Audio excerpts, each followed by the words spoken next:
Hello and welcome to the Extended Greg YouTube channel. I'm Greg and today we're going to be building with Docker. It's going to be our first time out, so makes sense to just start in the middle. So realistically what we're going to be doing is just building an actual project, which I had to build anyway. So I figured I'd take you along for the ride, but we're going to be building an HLS Restreamer. So what that's going to be is it's going to use NGINX as the backend. It's going to use hopefully FFmpeg to do some real-time transcoding, and then it's going to ingest the actual source content from an IceCast server. So it should be a lot of fun. You know, it should be pretty interesting as well. So stay tuned. We're about to get extended. All right, so here I'm on Docker Hub, and I've already pre-installed Docker and all of that.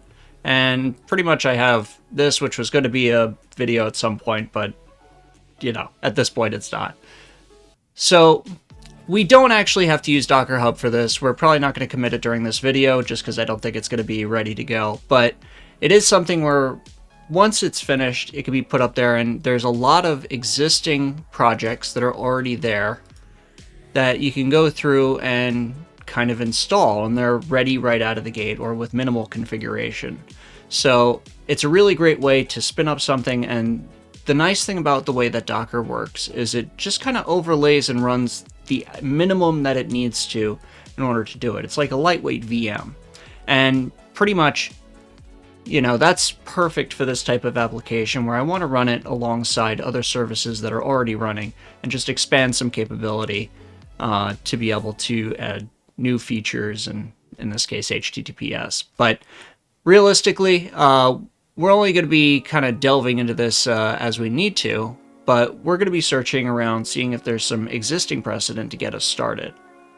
So I've already done a little bit of research, but I haven't actually tried this project yet, so it's really going to be done live. I don't know if it's going to work out or not. We're going to find out together, and you know, let's get going.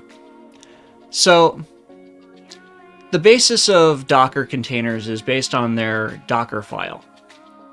So let's actually go ahead and try and get that kind of set up. I do have Docker Desktop installed just so we can run it. That being said, I haven't run a container yet, so we may have to figure out if we need to enable WSL2. And that's a Windows subsystem for Linux. So let's just create a directory here. And let's just call it HLS, very imaginative. And this is not my usual development environment. Also, I just changed out my streaming PC, so we're just changing up everything. It's going to be completely interesting. This is not a shift in content, although we will be doing more Docker containers in the future just because there's been interest expressed. But, you know, at the end of the day, it's something where we're still going to be running Alpine Linux in this particular scenario, just because that is one of the best options in terms of lightweight containers. You can run pretty much anything else as well, including Windows, in a container alongside any other OS, you know, that you're running as your host. And it will actually dig down and it will run the kernel on the actual hardware. So there's no conflict between different versions of OS, between different variants, between, you know, everything else, as long as it matches your system architecture. So let's actually see what we can do here. So we're going to do a Docker file. And it just has to be called Docker file. So an issue I have here is I don't have extensions.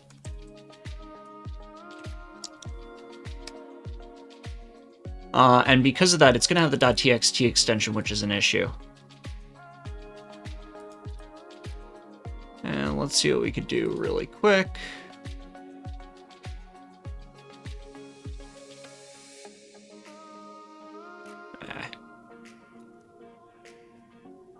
And I'm trying to think of how I did this last time around. It used to be under folder options. Oh, and there it is. View, and then extensions, known file types. And that will show us the .txt. So we can remove it, change it, yes.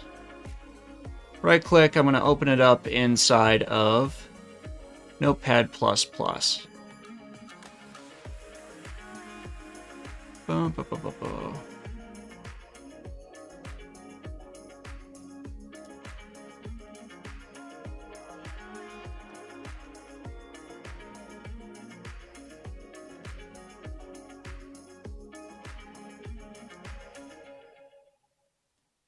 And the reason it won't let me do it perpetually is just because it doesn't actually have an extension. And Windows needs the extension, Linux does not. So it's all about, you know, it just doesn't know how to identify it in the long term. So let's go ahead and find a what we actually want to use as our base. Because the idea is that with Docker containers, you kind of build one layer on top of each other. And because of that, you know, you can use other people's work, and they're going to have used other people's work. And eventually it's going to come down to some source image container provided by Docker or another source to be able to build upon as your base. So an example of that would be if we wanted to just build off of straight Alpine.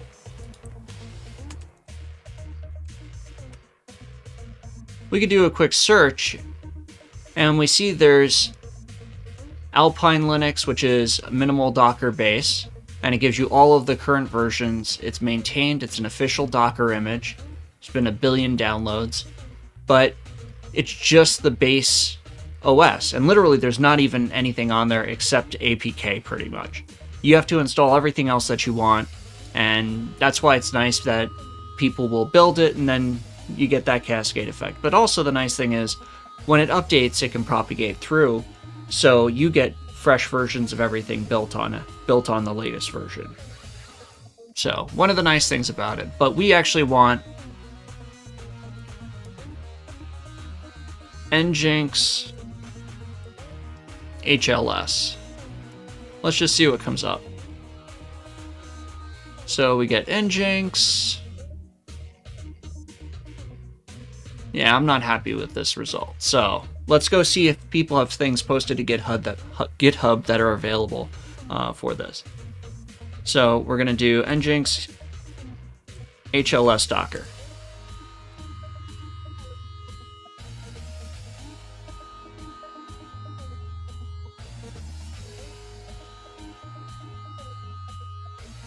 And there's a nice Reddit here. We may dip into that.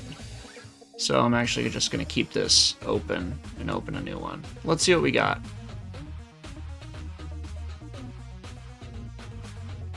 So this Docker image can be used to create a video streaming server that supports HLS for RTMP, HLS, and Dash out of the box. And RTMP is just real-time media protocol. HLS is the format that was created by Apple, but pretty much it's a series of static files that are updated periodically with a playlist in order to define their order. But you're able to just chunk the live stream to make it so it can be transported over more traditional web mechanisms. And Dash is a pretty much another real-time format.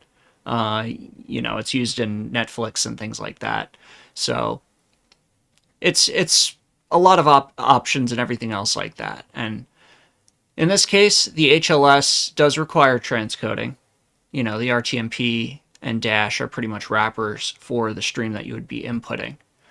But with HLS on, you can create different bit rates of the same stream and actually have it automatically negotiate between them. So just a quick disclaimer, I'm probably going to have to make an HLS player as well. So, you know, there's a lot to do here. It's going to be a very manual process, but I think it's going to be a lot of fun in terms of once it's all done, it's going to solve the issues that I'm having, which are pretty much, so we have a live web stream, okay, on a web page. And the issue that we have right now is we're using IceCast. So IceCast, which we're going to use as our source today, is pretty much just a simple live streaming server. So it'll stream MP3s, it'll stream videos now, and other things like that. But the problem, of course, is that it doesn't support HTTPS. It doesn't support SSL generally. So because of that, or at least I haven't been able to make it work with SSL. I know theoretically it does, but I've tried a lot of things and it just doesn't play nice with actually playing in a browser. So this is kind of an alternative to that. So it will still do live streaming, but NGINX is a web server. So NGINX itself already has the SSL integration and everything else like that. We're just adding a layer on top of it, which is the RTMP, and in this case the HLS, to be able to support a lot of the functions that we need in order to get the content into the server in the first place. So that's the deal with that. And he does suggest some video players here, things like that, HLS.js. So we're definitely going to be taking a look at that. But I believe, yeah, so he does have this right here, which is what we're going to use. And it's running on port 1935 is the actual RTMP port, 8080 is the web streaming port for NGINX. So we can go ahead and try that. So we're going to do from, and then literally just put that here. So it's the, I don't know how, Alkutami, and then RTMP-HLS, latest Alpine. And that's how we define it. So after the colon is our variant. So if we were to actually go back to our Docker hub, and we search for HLS RTMP-HLS,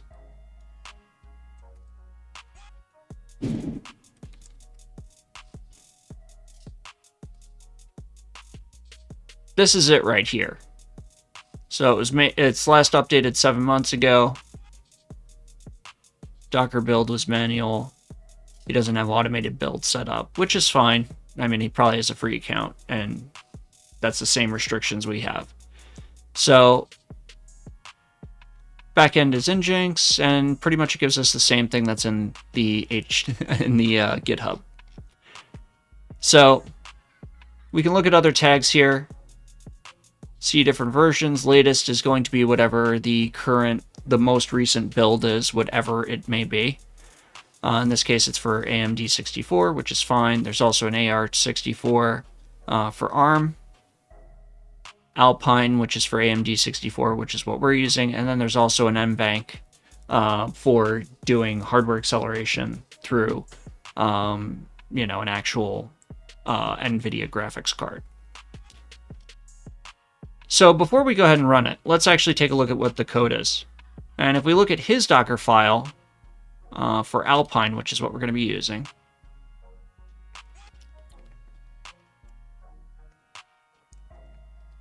we see he does from Alpine version, so he has some variables in here, things like that, and that he's set to 3.11, which is kind of old, but, that's okay for now.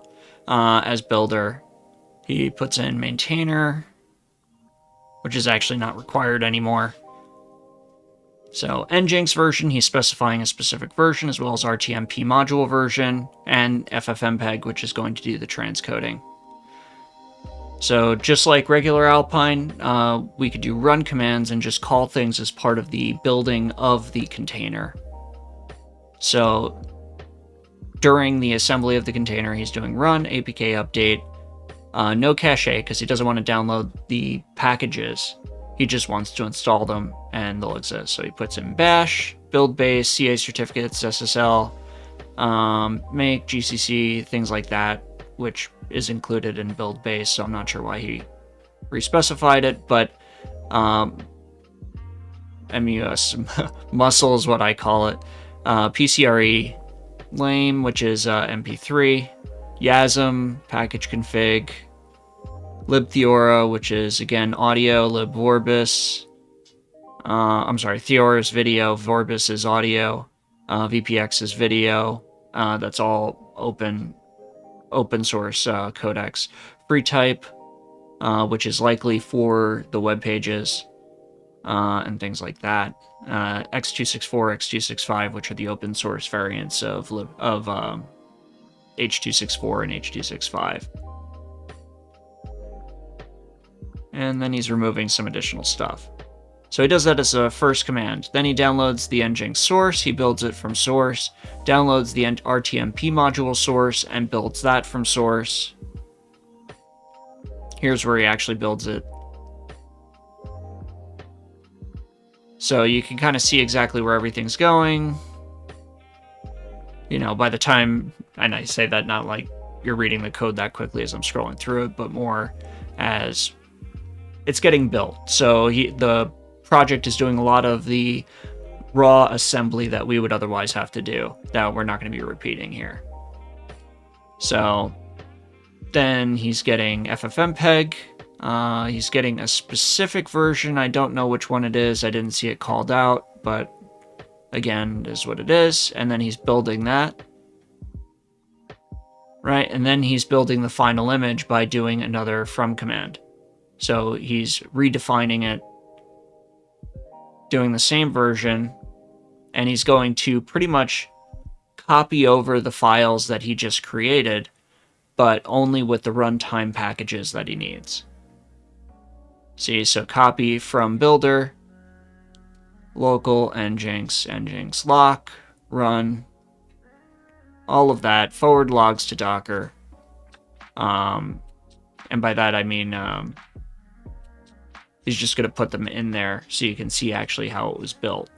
And then copy NGINX config file to container. So he has a comp file that already shows what the NGINX configuration is. HTML players to containers. So it's possible he already has players ready to go, which I'm not going to complain about. And then expose just means that these ports are going to need to be mapped to something.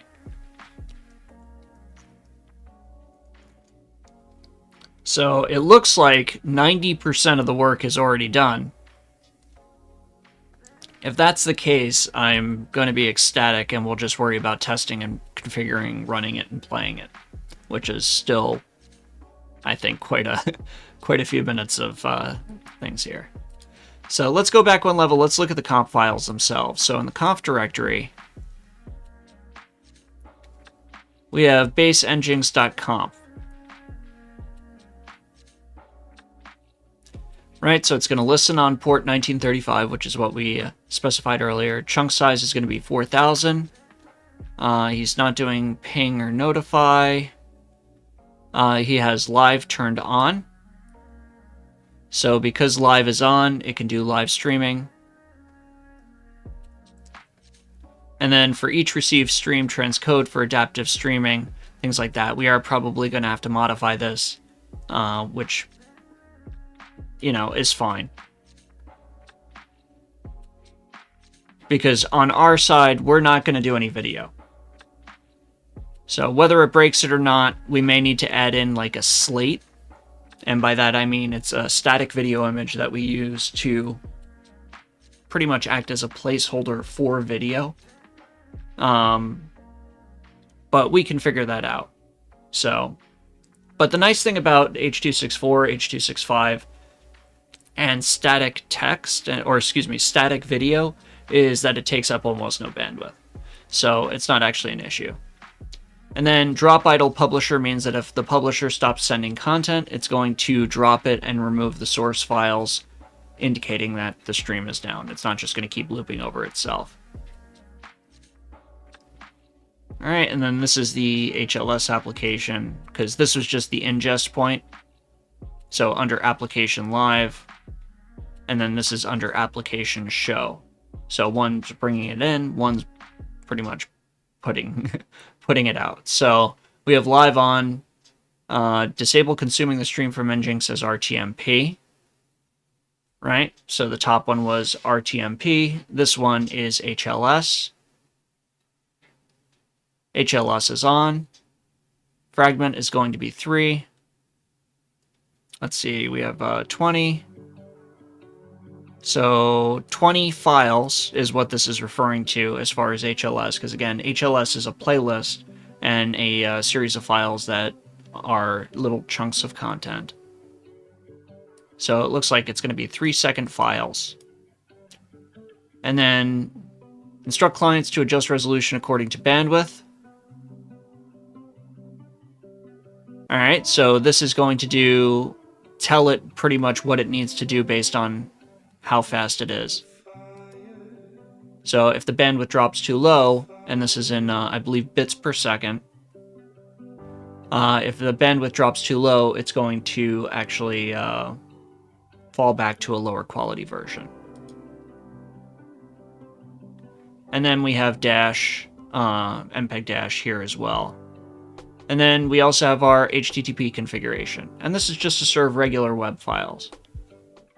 So send files off, TCP no push, direct IO, none of that really matters. But it's going to be listening on port 8080. So once we do run it, and that's the other exposed port inside of the Docker file, it's going to listen on port 8080. And whenever we connect to it with a regular browser, it's going to serve us the players.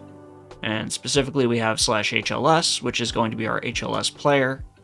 And again, it's created by Apple, so the MIMI type is an Apple MPEG URL, but M3U8, which is a playlist.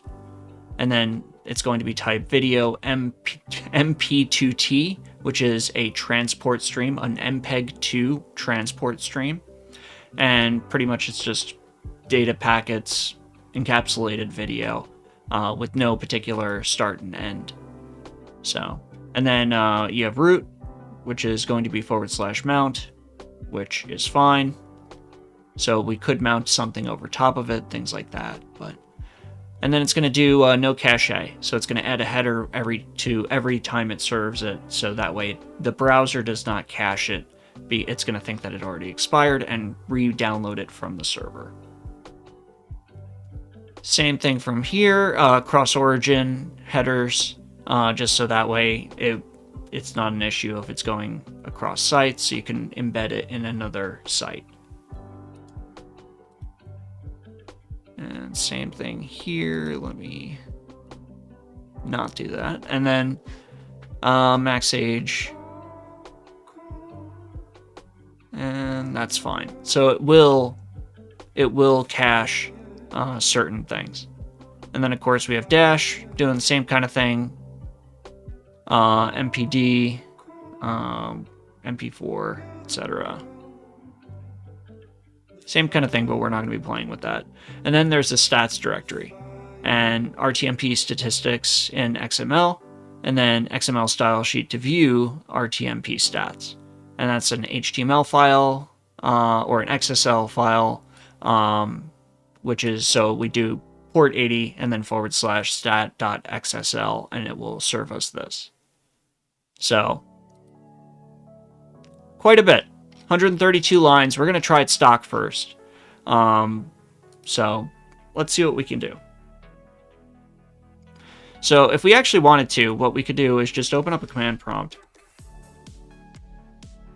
And because it seems it's kind of right out of the gate, almost ready to go, we could potentially, and I think, oh no, I do have it here.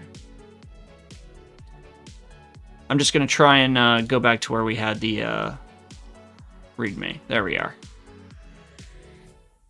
It gives us the run command that we can use. So we're going to use the Alpine-based image, but we can actually just run this because we have Docker installed.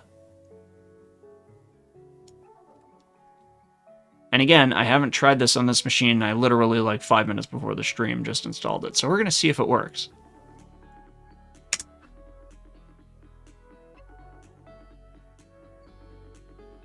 And what it's saying here is that it could not find the image locally, so it didn't have it cached, so it had to download it from Docker Hub.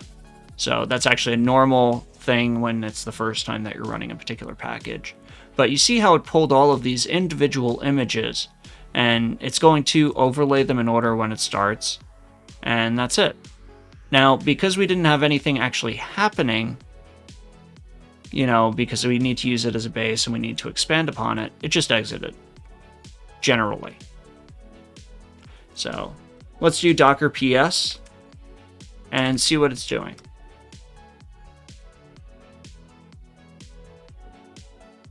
So created 40 seconds ago. Let's make this full screen, see if we can get a little more detail. All right, and it is running for 39 seconds as a server. So we can connect into it with 1935, and we can look at it on port 8080. So let's go ahead and do that.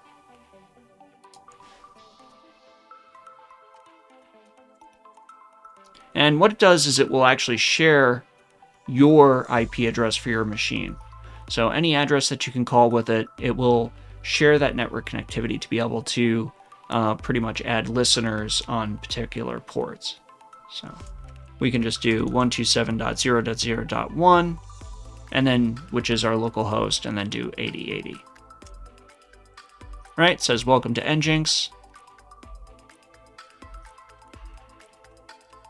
We can do /HLS, and there's nothing there. I believe it was stats. So here's stats. We see nothing's coming in. Looks like the same exact thing. So stats is shorthand for it. So there's no live streams currently active. There's no show currently active. We can do the same thing again. I'm going to keep the stats open. We'll do 127.0.0.1 :8080 /show. Oh, show. I don't see anything going. Maybe HLS. No. And so it may just be that there's not anything currently streaming, so it doesn't have it there. And again, that's where we saw that it would have the certain amount of timeout. So let's fix that.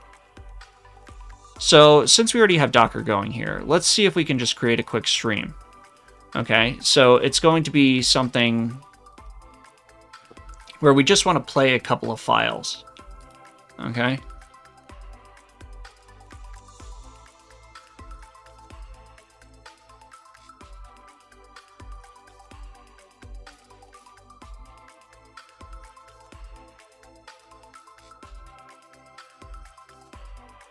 So let's see what we got here.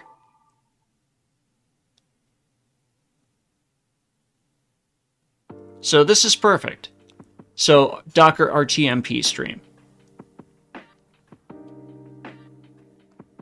All right, and in this particular case, we're gonna create an environment file, .env file that we're gonna specify from the command line. And pretty much he wants the stream URL. And in this case, he gives an example to go to Twitch, but we're going to do it to go to our server. And then pretty much from there, we're going to provide it some audio and tell it what to play in audio_list.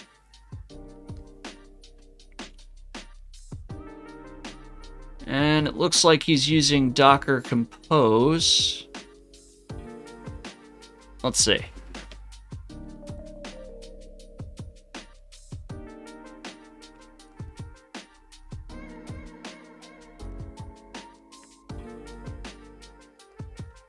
Just for my own purposes here, I'm just going to take a look and see if there's another one that doesn't use Docker Compose, because that's getting into a lot right now. Well, it's not really, but it's not what I'm trying to cover. This one's using Node.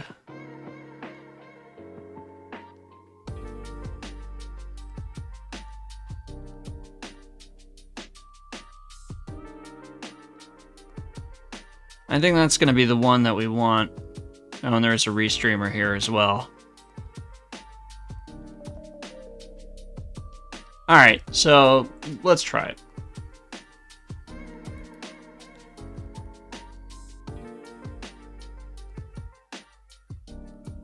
I think we have music on this machine, so we'll figure that out.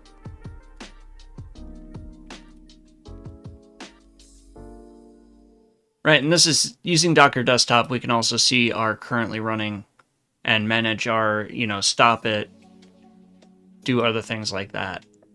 So we're going to add another one.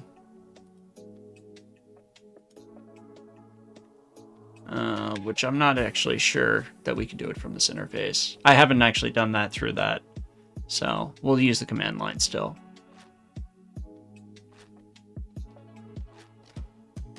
Let's look at the Docker file. So he's using J. Rottenberg's FFmpeg as the base.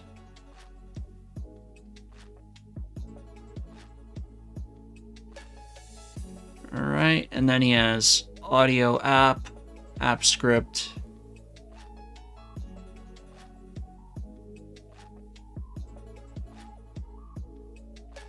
Interesting. Let's look at the other code. Let's see, maybe we just recreate this. So he has an example audio file here and an example text file. So pretty much he's using the FFmpeg format for how to create it, which is fine. So the script, this is his actual call to FFmpeg. We see stream loop -1, which means loop forever. -RE means it's a real-time stream. -I for input says MP4, app video, video.mp4. So it looks like it wants both video and audio. Yeah, and then the audio is the second one.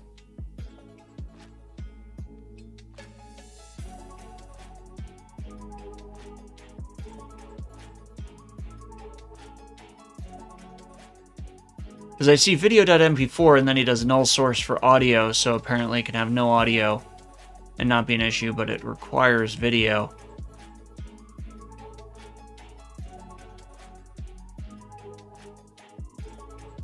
Yeah, because it does libx264, so maybe we just change this. So it's short enough to where I think we can adapt this for our needs. So let's start just by creating a Docker file really quick for that.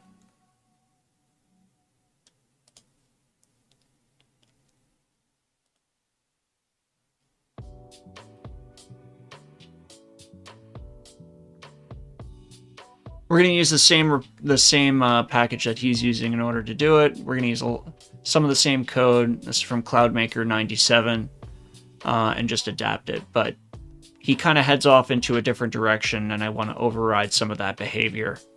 And I'm not sure that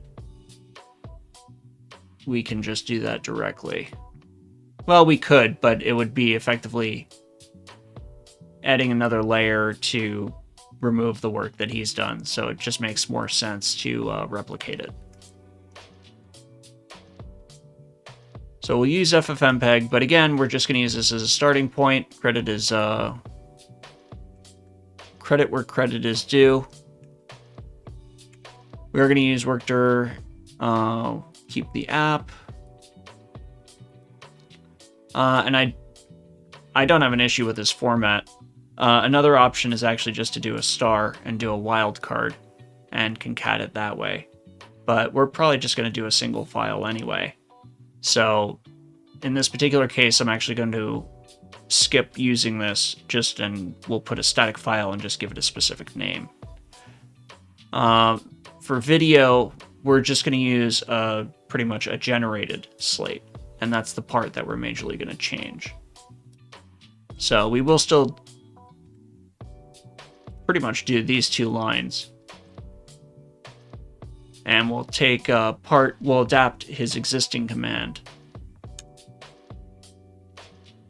And I'm actually going to just put it in the Docker file just because I think it's going to be a little bit easier than keeping a separate file. But realistically, there's no reason we couldn't just do a separate sh.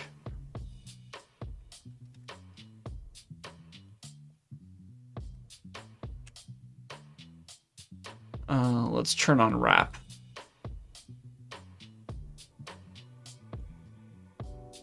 And I'll add some space in there. Let me see what he has in his env file.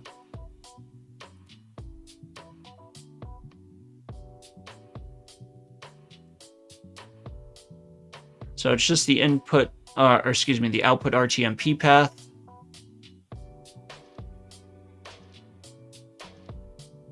So let's just, in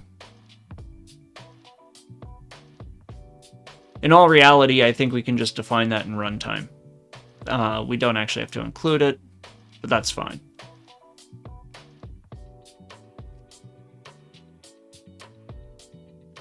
So let's modify this. Do I have audio files here?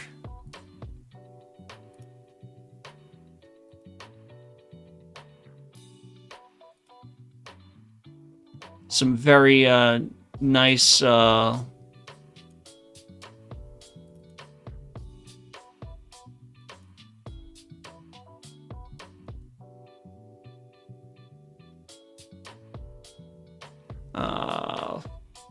I'm choosing one at random.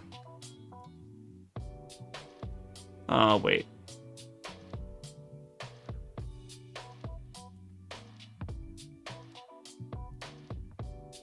All right, we'll use this.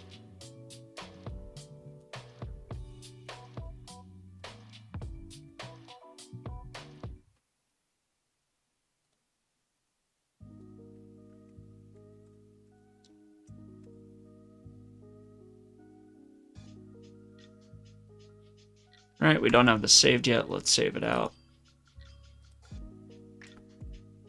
I'm putting it in quotes because then I don't have to go back and remove the extension.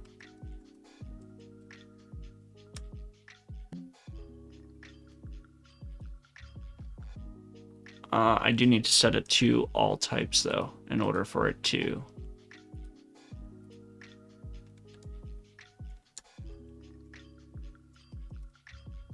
There we go. So no extension on Docker file. So that's the key. So under stream loop, everything else like that, video.mp4, we actually want to change that. So we're going to look that up in a second, but let's go ahead and get this going. So we're going to get rid of -f. So pretty much just for reference here. So this is a command. This is an input. This is an input.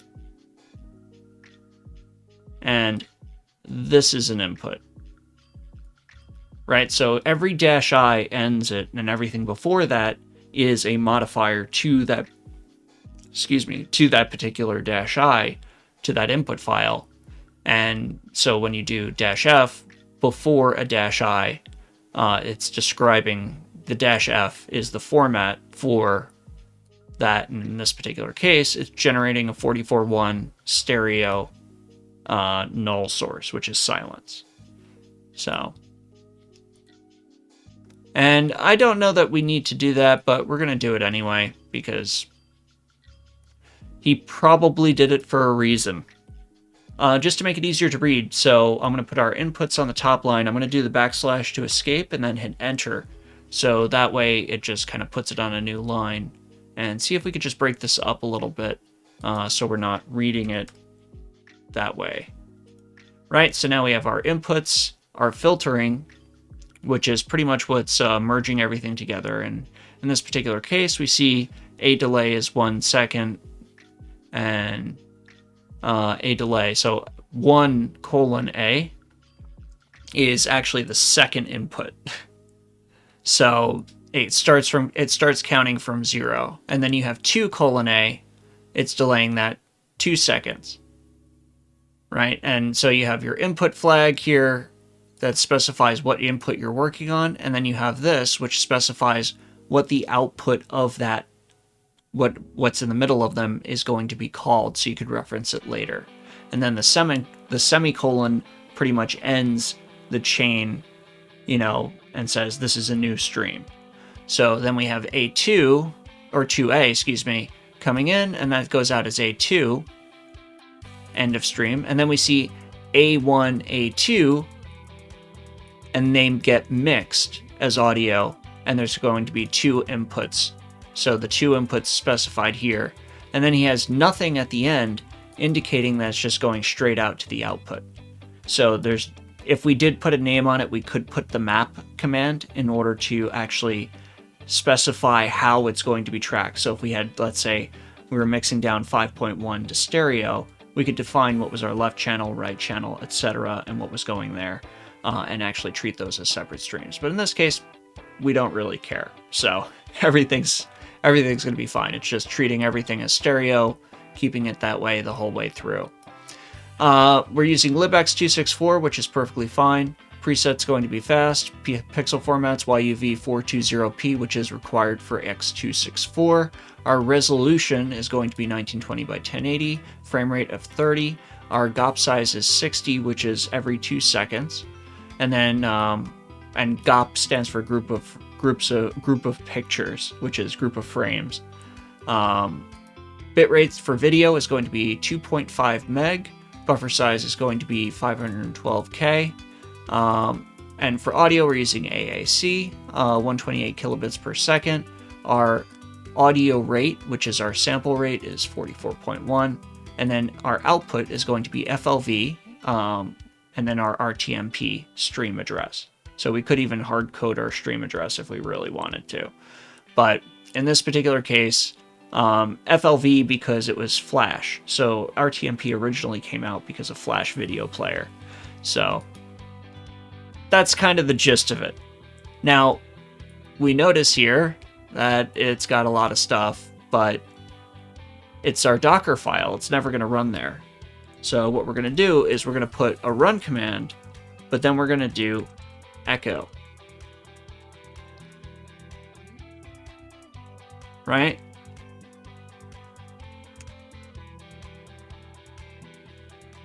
And we're going to actually add something else here, which is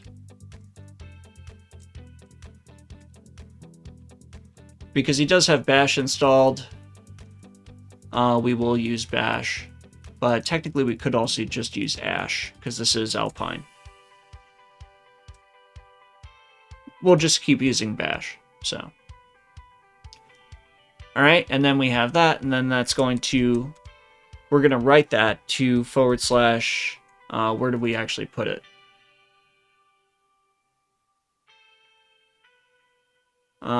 It's going to be / scripts / app / script / stream.sh. Right, so we're putting it in the same place. And that way we're not copying it. We can just edit everything in this one file and then just call it, and it should all work.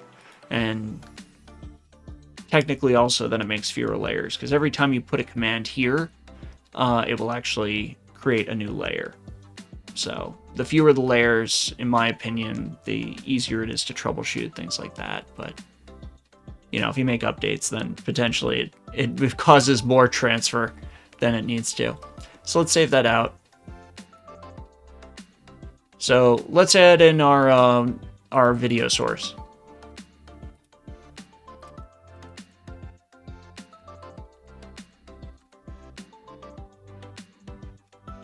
And we'll do SMPTE bars, something like that. Oh, this is perfect. Well, no, let's do SMPTE bars. Right, so -f is going to be lav-fi, which is pretty much our generator, and then -i is going to be our definition. So we'll just copy that, so everything -i and then until your next space, because this is the output right here, just so you know. And then we are going to replace our call to the video file right here.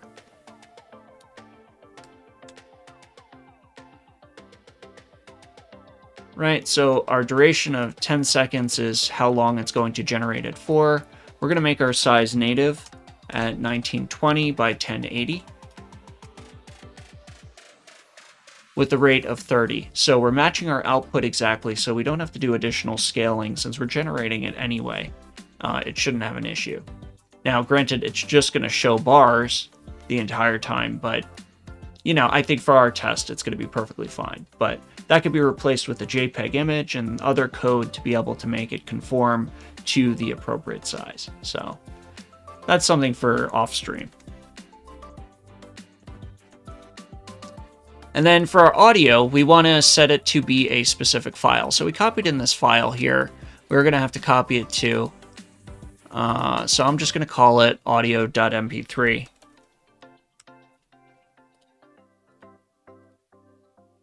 And we're going to change that name.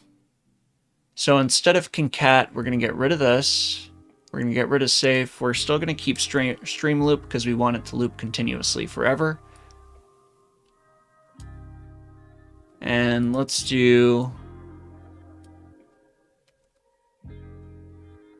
audio.mp3. But notice it's in the app folder. So we actually have to specify that we want to copy it as well. And I'm going to put it after this. Or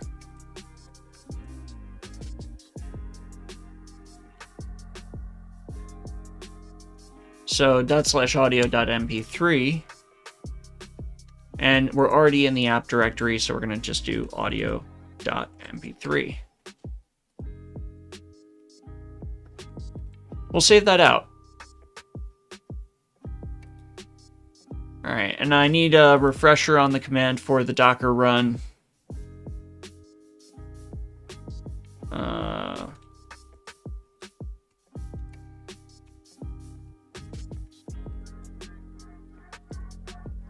I think it's just Docker up, to be honest, once we're in the directory, but I want to confirm. Or we could just try it. Why not? Oh, it's build. Build-t image name dot. All right, that's good to check. So let's try and get there.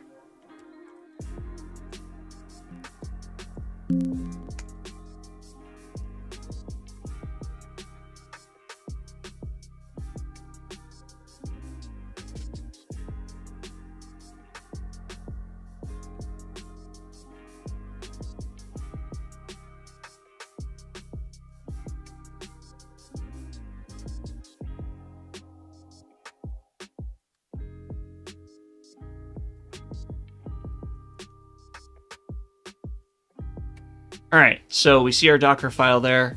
So we're going to do Docker build. I believe we have to name it, is what it said, -t image name. And we're going to say rtmp_source. And then a dot to indicate the local directory. Now this is just going to build it. Oh, my bad.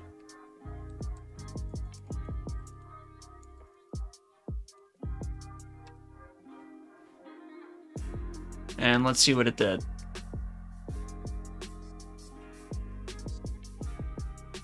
It may not have handled everything appropriately. Let's see.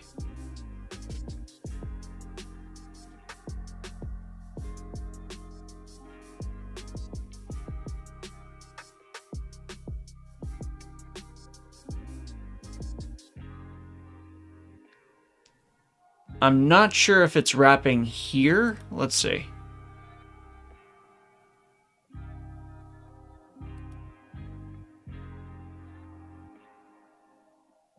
Oh, okay. Line 4.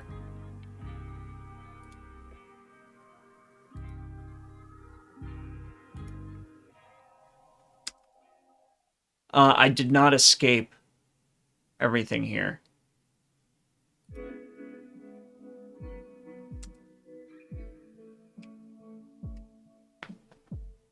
Save it. Let's run it again. Okay, so it's building, it's downloading all of the dependencies ahead of time, so that way it can build it appropriately in the existing environment, in the actual environment that you want to run it. And this is part of the nice thing, is that it will do things. Let's see. It may not like the quotes.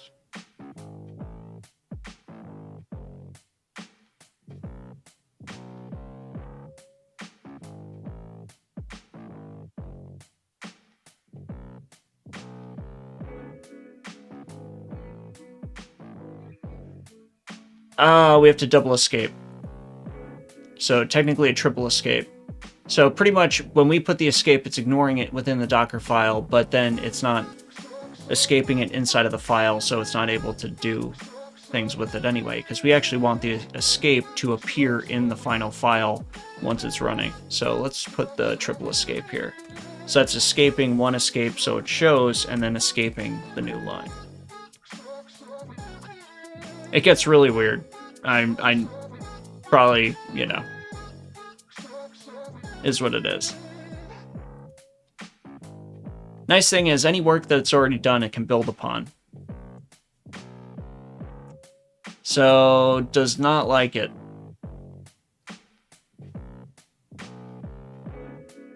Alright, let's actually just make it one line.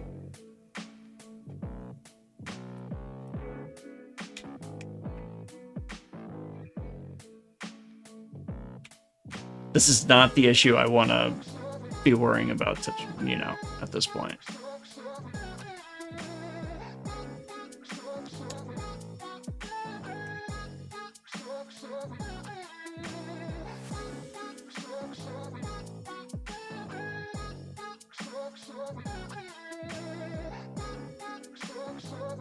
Oh, I see what's happening as well. You know what? We're making it a separate file. It doesn't even matter. We're trying to get all creative.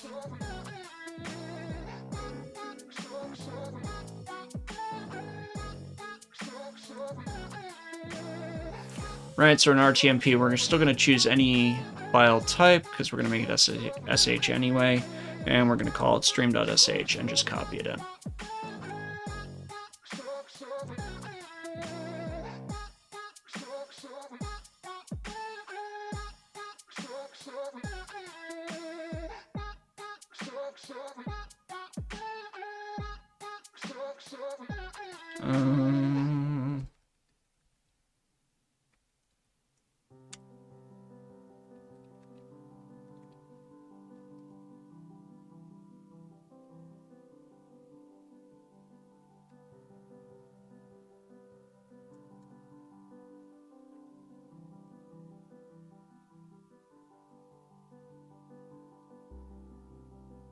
Alright, I believe because of that we have to create it as well. Oh, that's probably why it was erroring.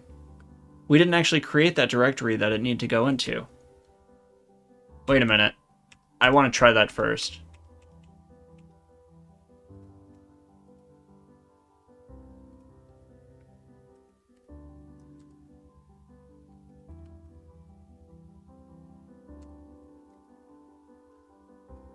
Because that would be really interesting. So we're still doing it as one line, though, but let's see what we got.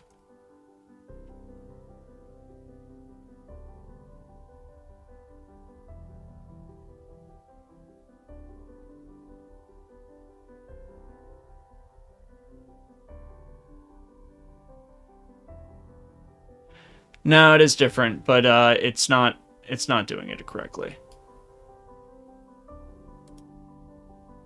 I don't have any other examples here. So we're just going to do the script, and then we're going to do the copy.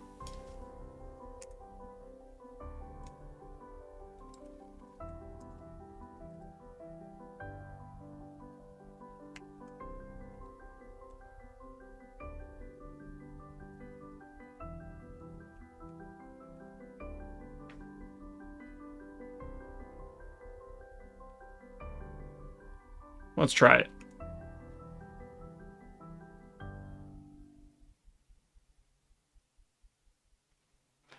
Errored on the copy. Do I actually have it to where it exists? Stream. I called it stream.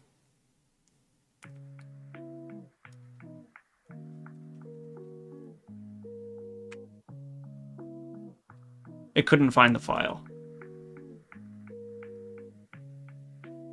Right, then it's up to chmod script stream.sh. Oh. And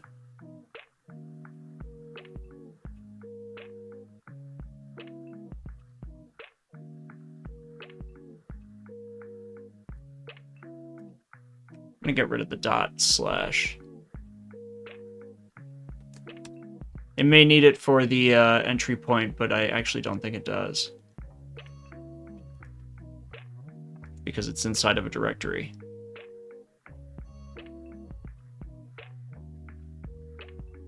Wait.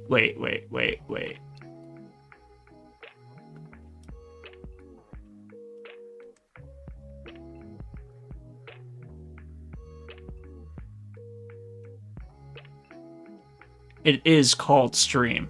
So I named the file correctly. I just called it incorrectly. Okay. So now everything is correct. Everything loaded. And we're going to actually run it. So, and that one I do believe is, we could just bring it up by name.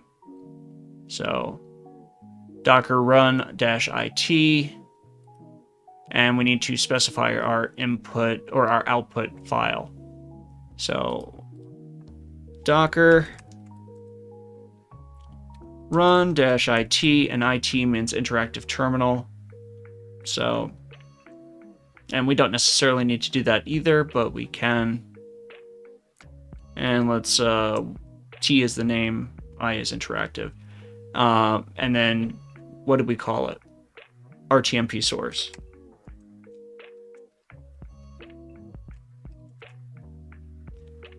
And then we did have to provide our output.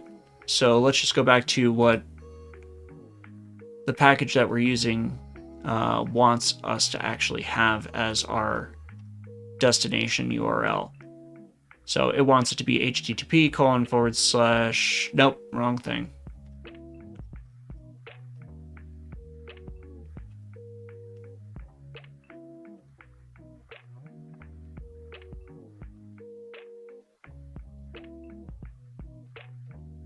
Here we are. So it's going to be RTMP:// and then live. So let's start there. And we can watch this using VLC, and we'll actually try that as well.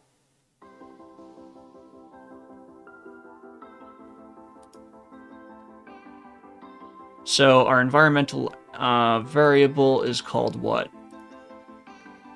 RTMP path.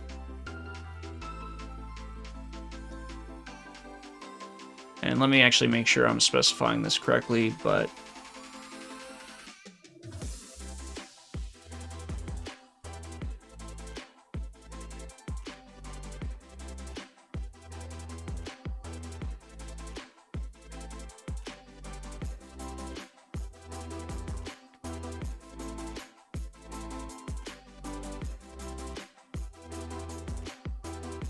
-E.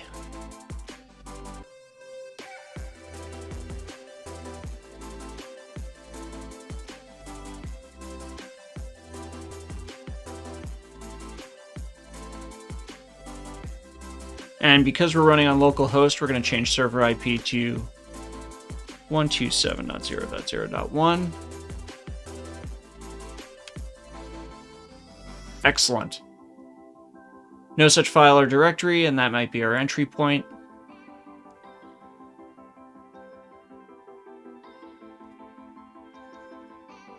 Stream.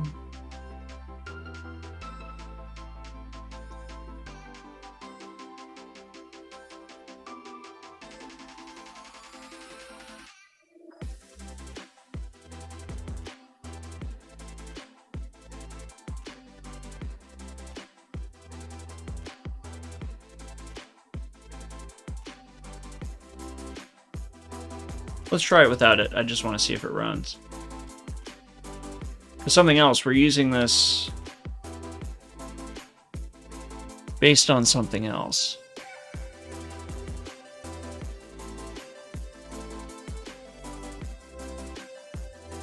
So we need to figure out where it's actually erroring from.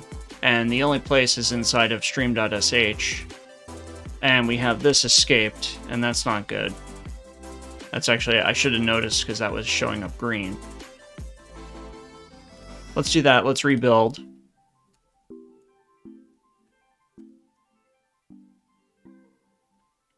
And let's try rerunning it again. Whoops.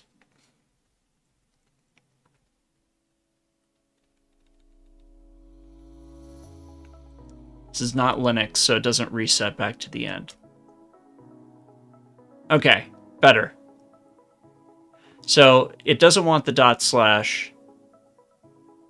Stream.stream.sh should not be an issue, so I don't believe it's with stream.sh anymore, but let's get rid of this. Because entry point should just be script./stream.sh. Right, and we're just going to copy it, make sure I didn't stupidly type something.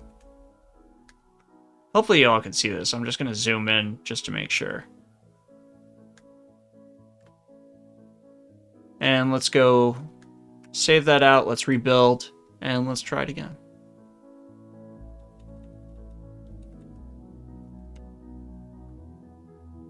Error, RTMP source repository must be named in lowercase. Oh. The history in Windows CLI is, which is what I'm scrolling up and down through, is ridiculous. Like, it's compared to actual, like, Linux, it is terrible. So.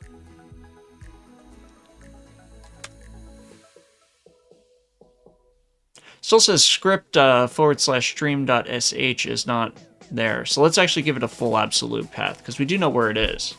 So /app/script/stream.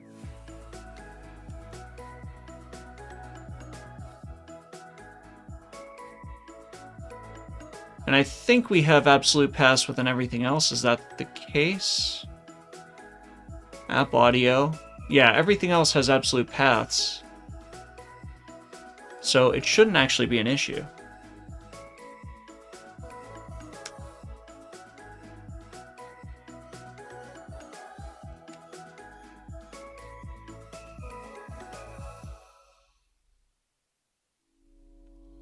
Where is it?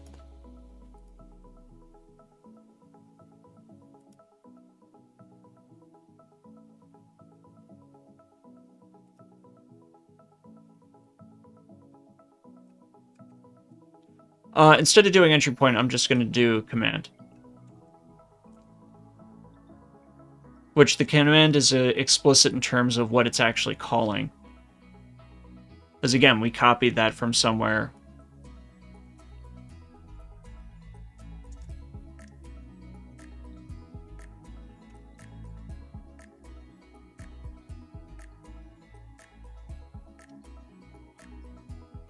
Perfect. Thank you. Okay.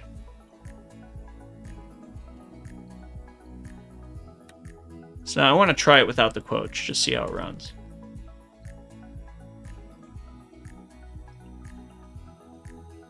And let's take off the -e.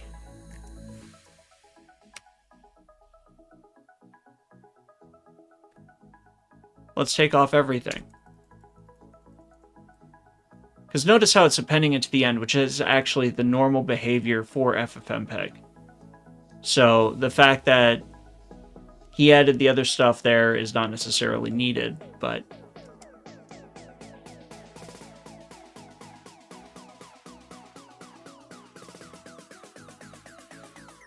So here's what I think is happening, and I'll actually show you what is going on by going to Jay Rottenberg's.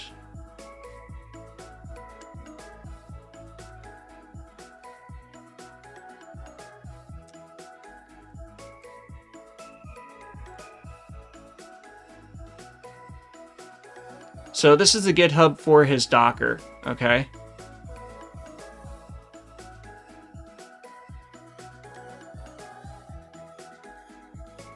And here he has everything specified. I'm just going to go to one of them arbitrarily.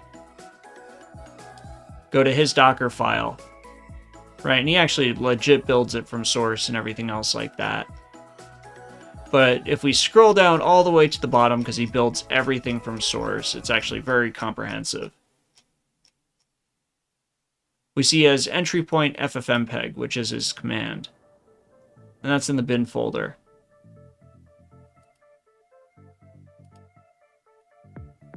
Right, and by default, if you put nothing, the default command is --help.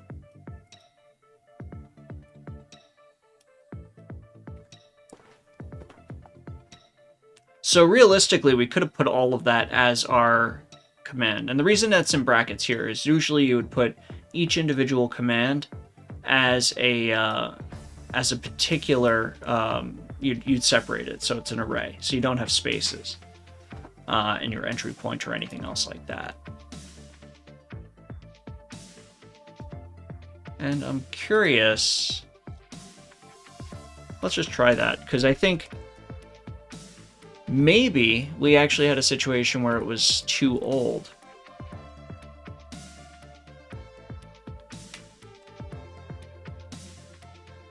Right, because this is one entry.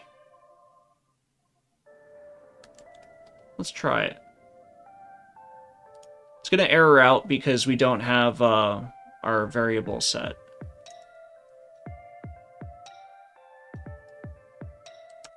So we're going to build it again.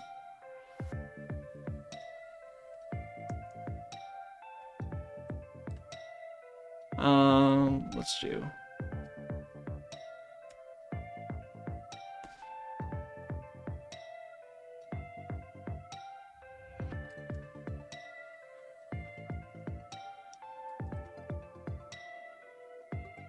Still says script stream.sh not found. So what we can do to troubleshoot this is let's just output. We're going to put in a command to actually run ls. And what that will do is just give us a listing of our current directory, so we know what's actually there. And we can even do actually a better command besides ls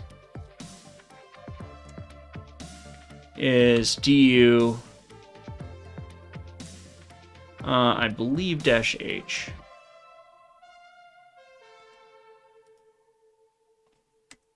And we'll do ls anyway. We might need to put an R. That's what the question was. H is human readable sizes, and pretty much the R would be recursive, so that way it would recurse into directories, but I think it may do that by default. So we're going to find that out as well.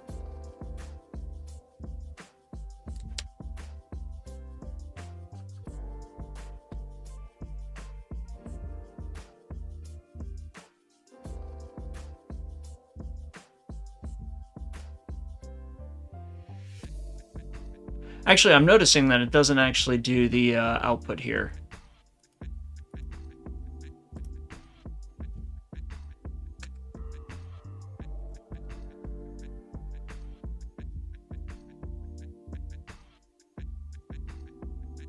I do not appear to be the first person.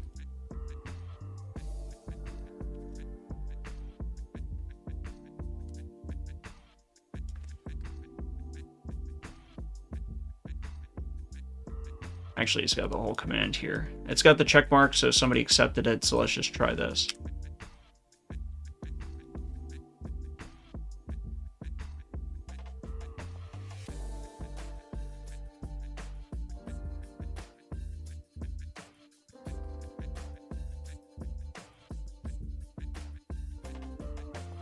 Let's get more specific with our destinations.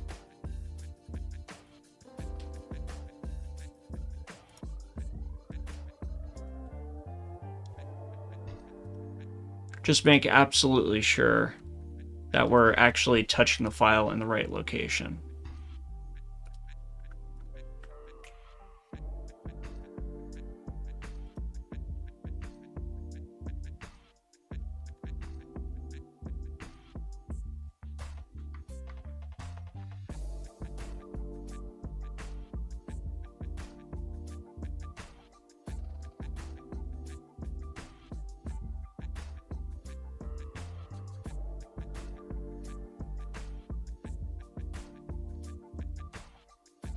Because I don't know that there's a cd command in there. I actually don't know if his Docker file worked. So anything past the official images is literally hit or miss. You have to try it and troubleshoot it yourself. But part of the nice thing about building it yourself is that then you have more control over what it is. Alright, so this is much better. So now that we did explicit definition, everything else like that, we do see that the ls commands, everything else like that, is actually outputting that it is present. So we do see all of the files there. I'm assuming that the actual stream.sh file is there. So we change that back to entry point. We put it in the new format. Let's try and run it.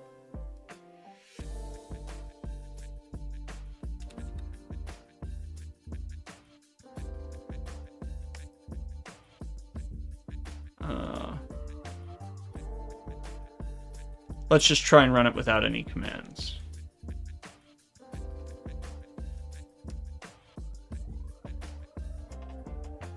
Still says stream.sh is not found. Let's put more of an ls on that. Script singular, right? Script singular.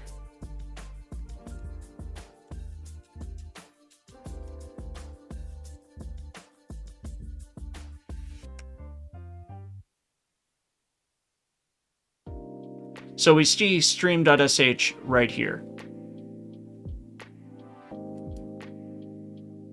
So the fact that it says it cannot find it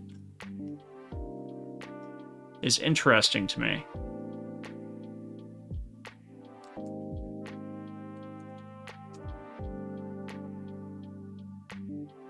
Line 1 app.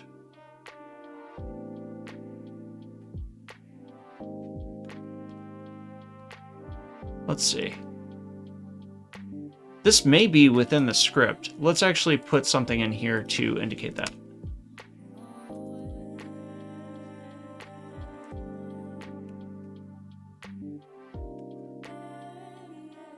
Right, so now we have an echo command indicating that we've started the script. We should see that every time we run it.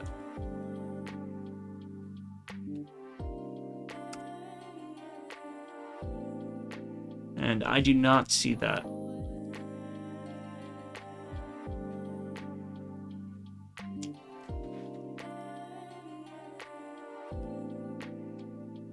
Let's look it up. Maybe it's something we're doing wrong.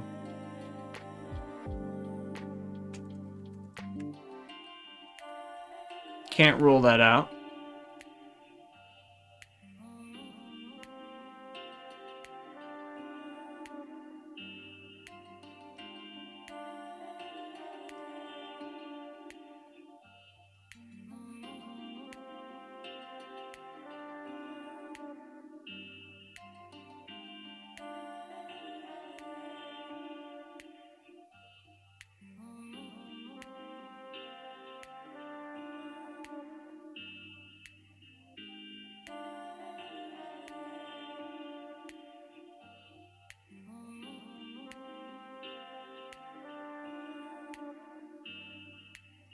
And actually, so pretty much I just read that to myself, I'm sorry.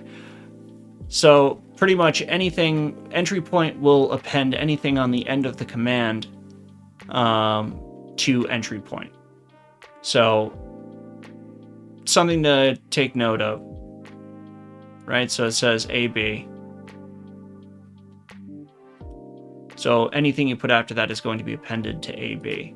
So that actually brings up something interesting, which is instead of RTMP path, we can put $1, which will be the first argument on this script.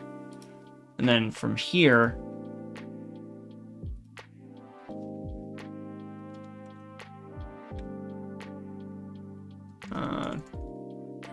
we shouldn't need it because we do have it specified here, but I'm going to get rid of the bash and just do ash because it is Alpine Linux. And I don't believe we have bash explicitly added here. That might have been an oversight on my part.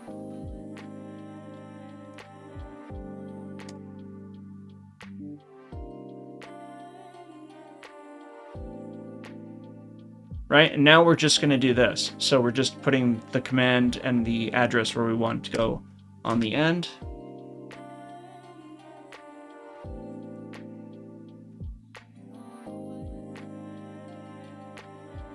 So it did change. We may need to put it in quotes.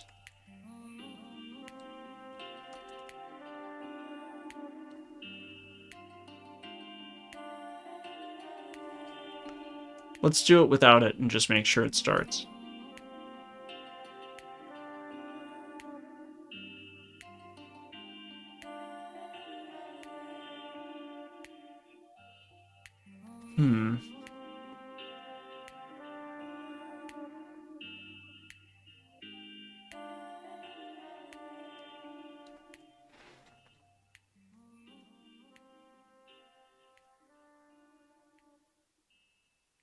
So let's see what we can do.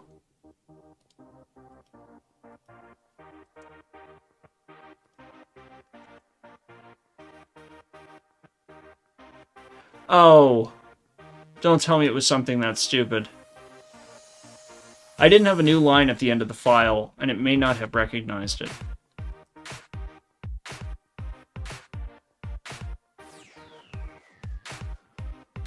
Okay, good.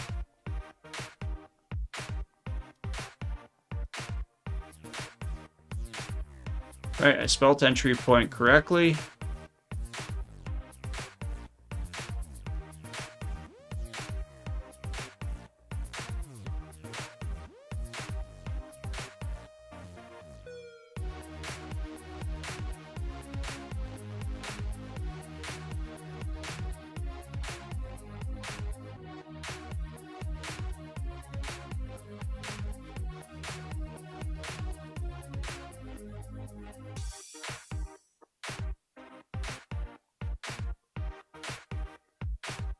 Right, they're having no problem putting it here.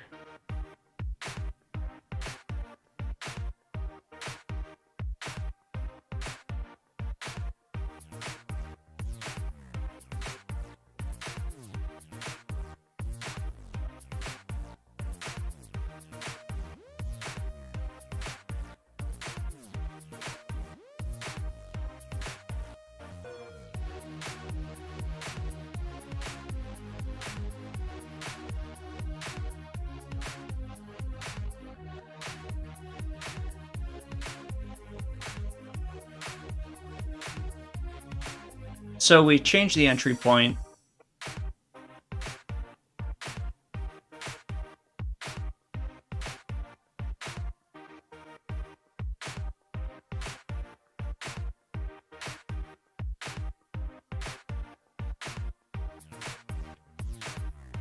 And we could do ash explicitly.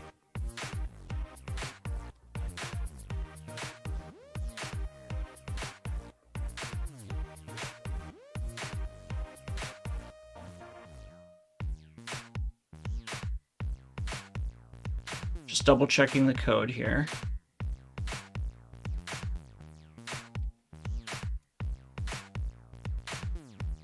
Let's try to CMD, since we're not going to put an additional argument. And we're going to do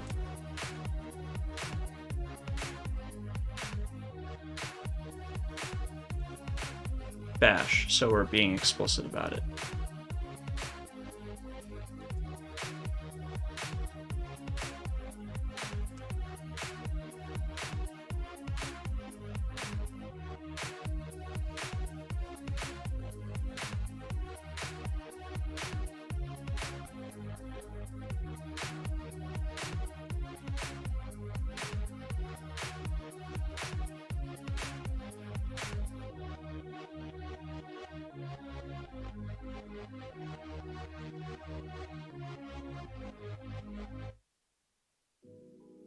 Right, I'm going to put an explicit ls command. I want it to tell us some stuff about it.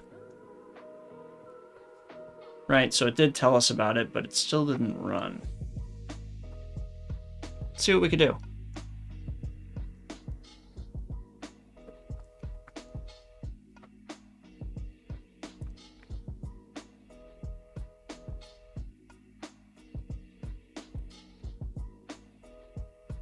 Still trying to run it as shell.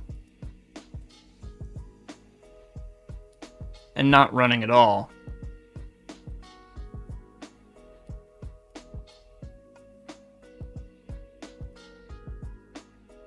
Let's make sure bash is actually installed. Or ash is actually installed. I mean, there's no reason it wouldn't be.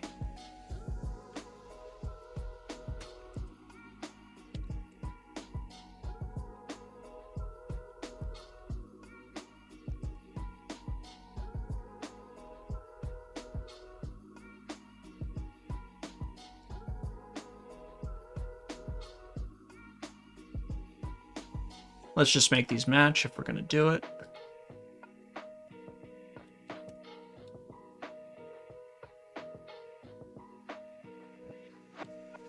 Might have put that on the wrong side.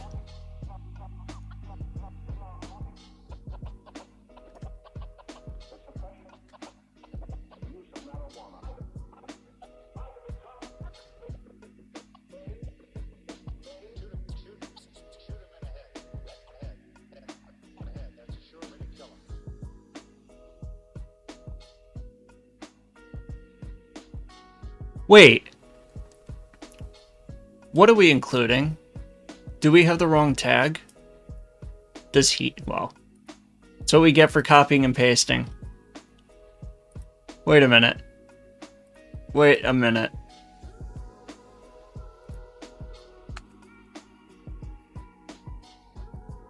It's hub.docker.com.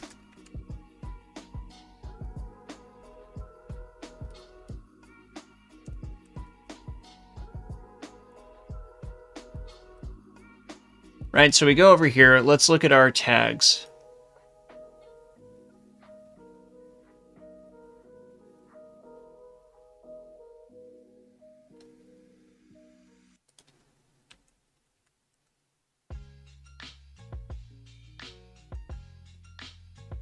So it looks like they don't have up to 6 here, but they do have 5.1.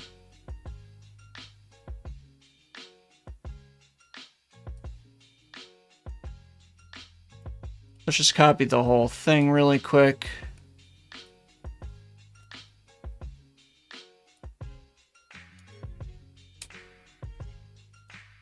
So I'm not sure why he called it the Alpine variant.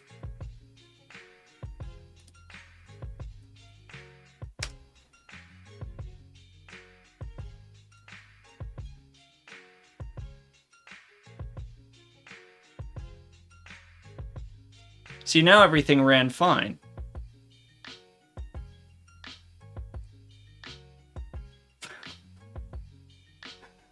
Alright, let's try and run it. Still not found.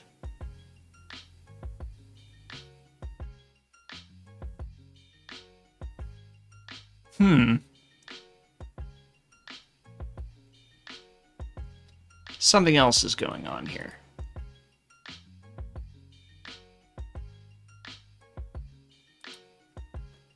Because if we were to do this, for example, inside of Raspberry Pi, and technically we could switch over to one. I still have the access point that we're working on in last week's stream available.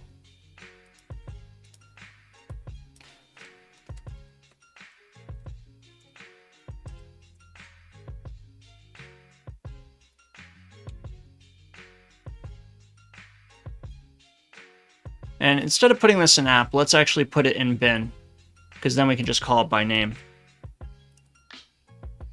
And instead of .sh, we're going to get rid of that entirely. This way it can just be called by name.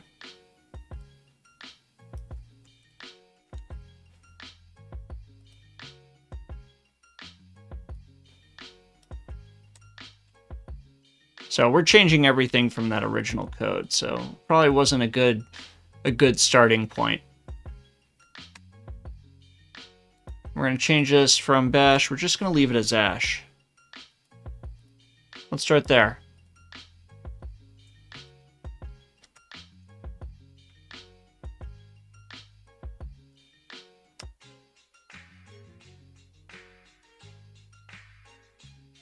Oh. Oh.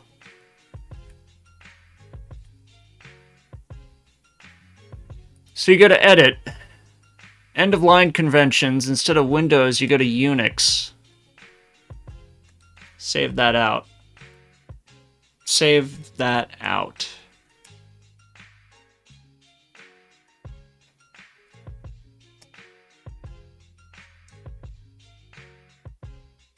Alright, I feel better. Let's see. I'm going to do the same thing over here, but it actually should not matter, because it assembled just fine.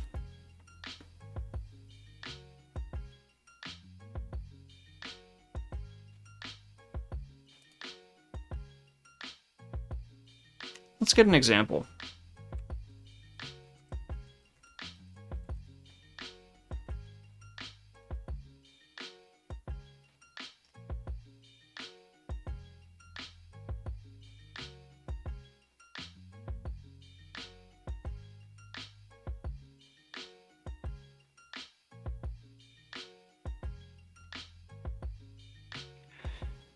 The order doesn't really matter, just for reference. Right, and we see it's following this. We're using single quotes. We can change that to double quotes. We only have one argument here. We don't need to put the comma. Entry point is effectively the same as command. Methodologically, I don't think there's an issue. Doesn't mean anything.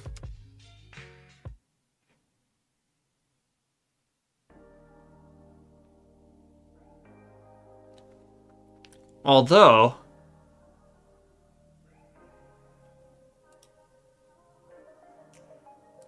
let's go to images.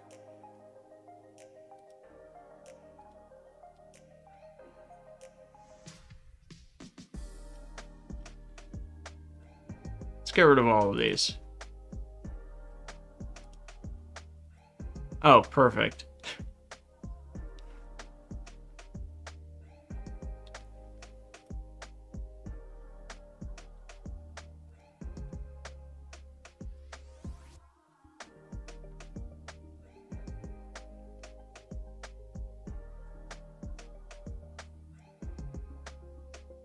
Okay, so we just deleted all those. Let's delete all these images.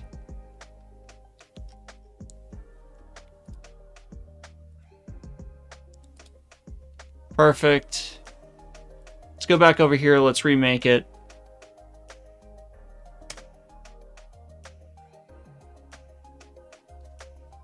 Now, I'm just curious if it actually says that it saved it.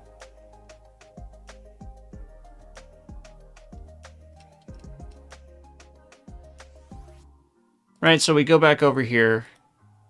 It's not in use. We go to containers. We don't see it.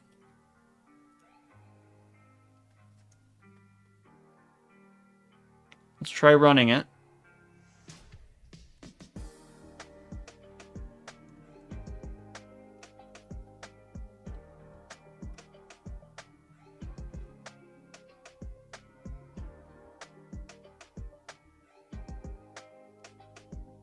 Oh, shit.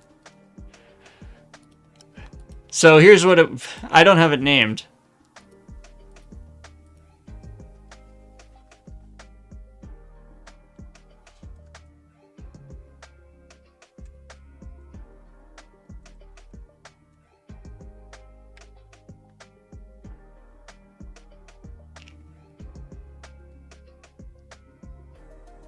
So now we see it.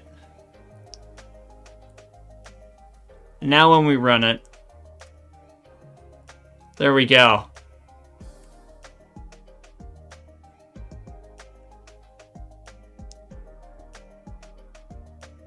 So part of that is because it's late. That's what I'm going to use as an excuse.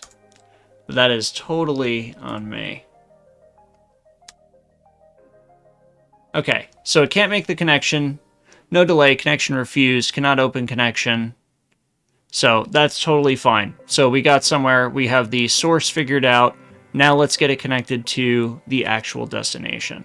And part of the reason why it can't connect is because we didn't open up any ports. We did put exposed, but it doesn't have any ports open. So let's take a look at it. Now I'm just going to delete these two just to make sure nothing's stepping on each other. Images, we still have only the two. So back at containers, if we actually look at everything going on here, we can see our commands, everything, but there's no bind mounts. So what we need to do is actually stop this, rerun it, and actually have it go through and add those particular port forwards. So let's stop it. Actually, I don't know that we need to do that, but it does say that.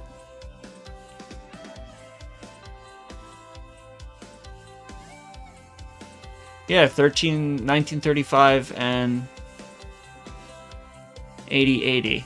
We were able to get to it, so it actually does have it exposed. Maybe that's incorrect then, what I said.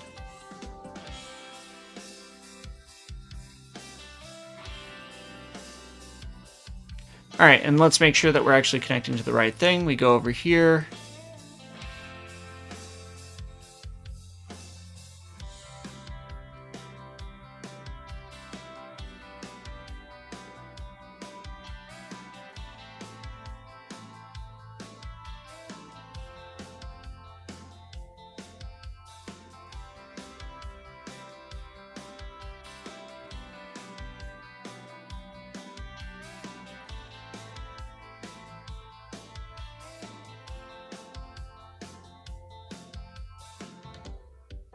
Right, so it wants stream key. So let's actually do that. Let's put test at the end of it, because we may not have been explicit enough.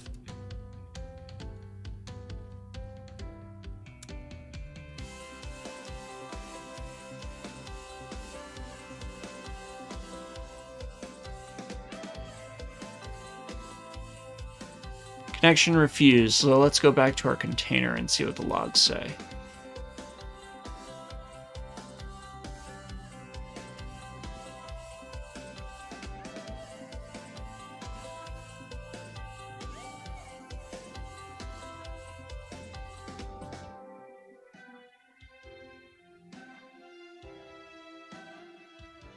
What did I put as the, 127001.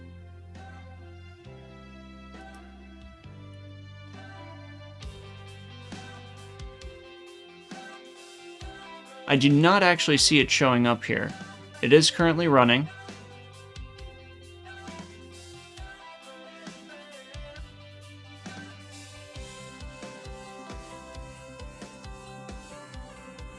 So it's possible there could be something else going on, but let's see. Right, we see 1935 here as well. No explicit host IP defined. Port 1935. We see port 8080 working the same way. So 1935 is TCP. So is the 8080 port as well.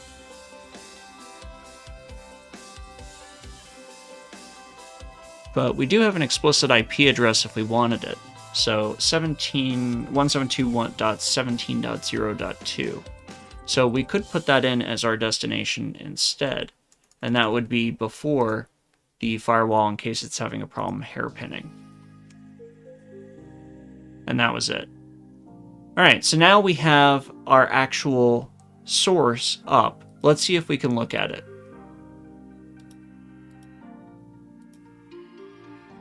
So we refresh our stats, we see our stats running. We have our various bit rates, everything else like that running through.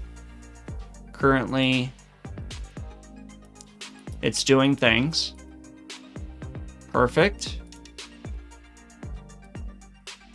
And let's find out how to view it. So let's go back over here. VLC is an option. And we can just connect to the RTMP instance.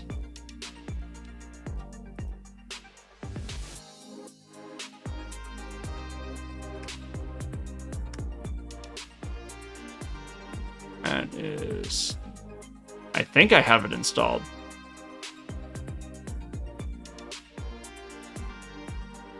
Maybe I don't. Let's see.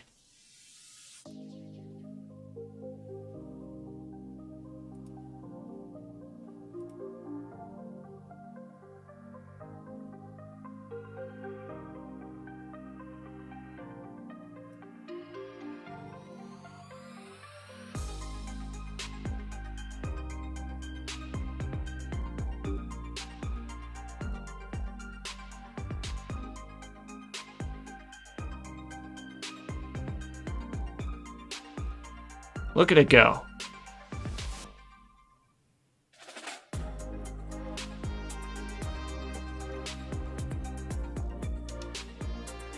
Okay.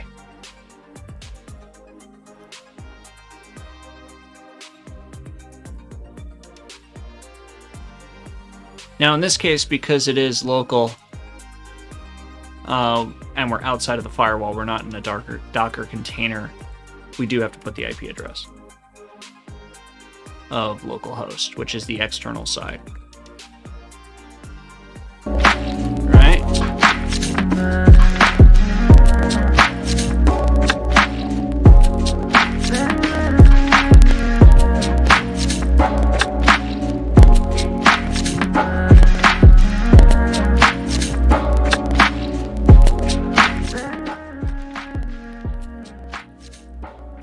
So we do hear it working. Right now it looks like it's just AAC, it's not including the video portion of it at all. So it's possible it may not be able to, but you know, that's not really an issue, as long as it doesn't have an issue. So that's fine. Let's try and actually go through the web player and see if that works.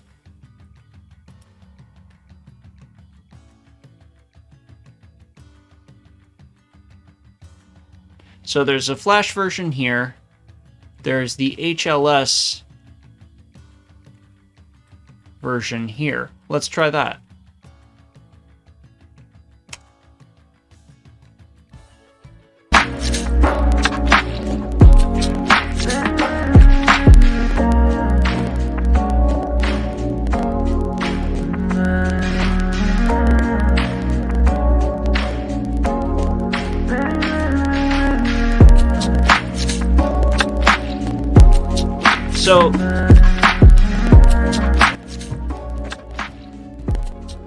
So it is doing something.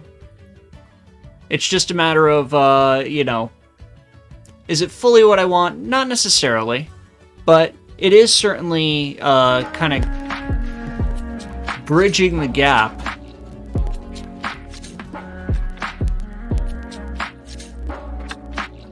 Make it so there's only one set of music playing.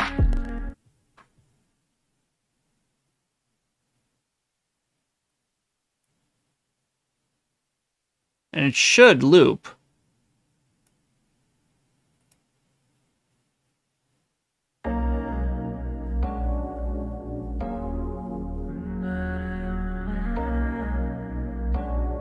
So it says invalid argument, by the way, for the actual SemptyBars command. I just want to check that out really quick.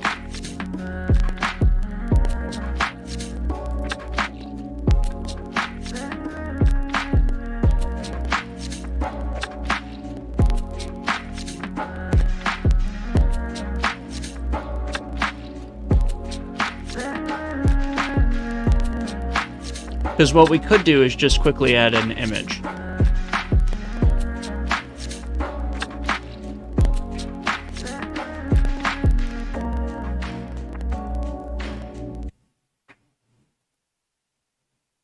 Let's see.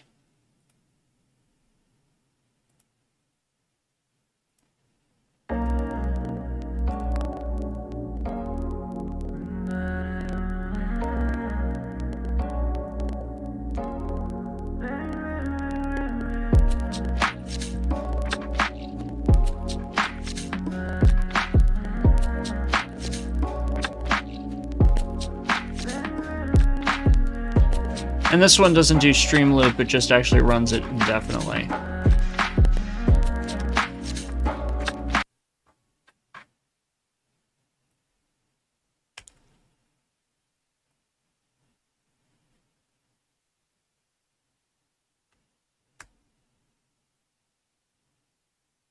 I think it is having an issue, by the way, just for the record.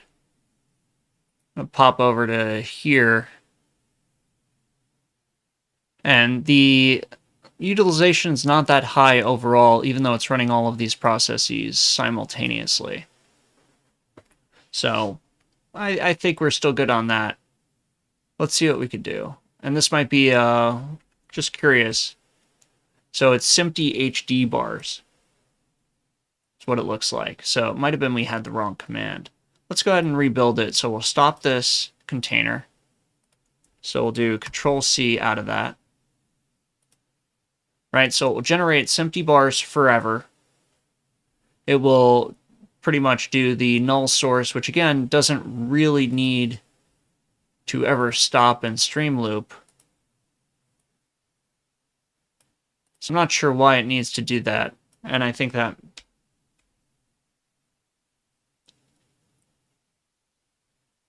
because again, we can just generate that forever.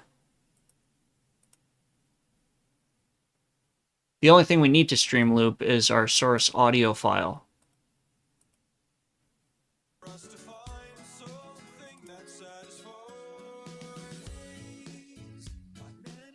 Does this have words?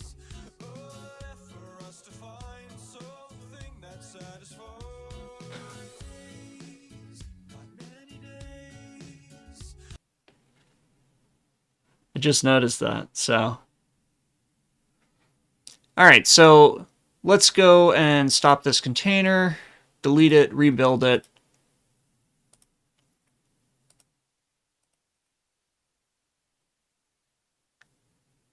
It is stopped. Okay, this is running. We're just going to let this run because we're not modifying it. We will delete this, though, just to make sure we're starting clean. Let's rebuild the container.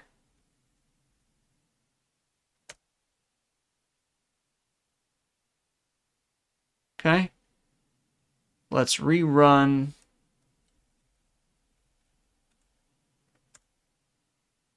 this. We see it running 30 frames per second, which is our intended bitrate.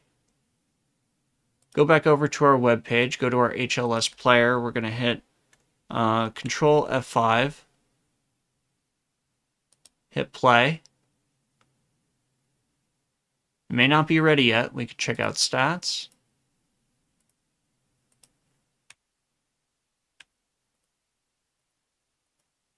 All right, looks like it is running now.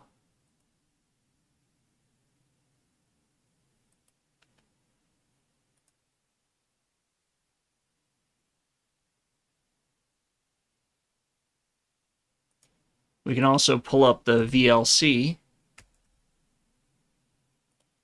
version of it, which is the RTMP stream natively. See if that has content, right? And we do see that it has the bars now. So we should see something. Let's refresh this once more.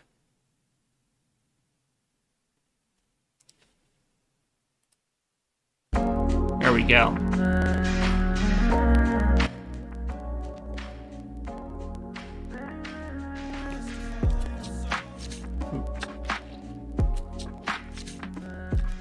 All right, so that's running as expected.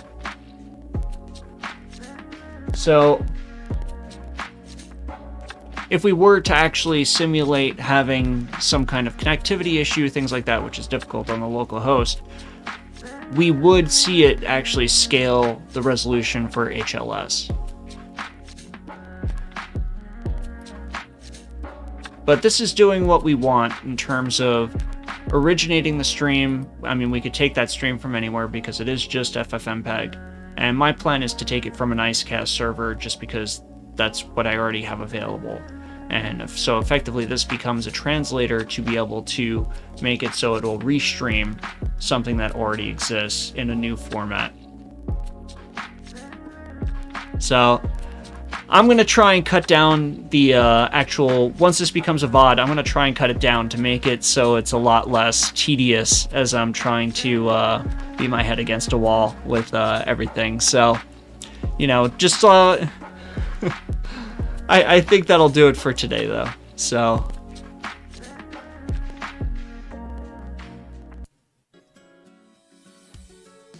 all right.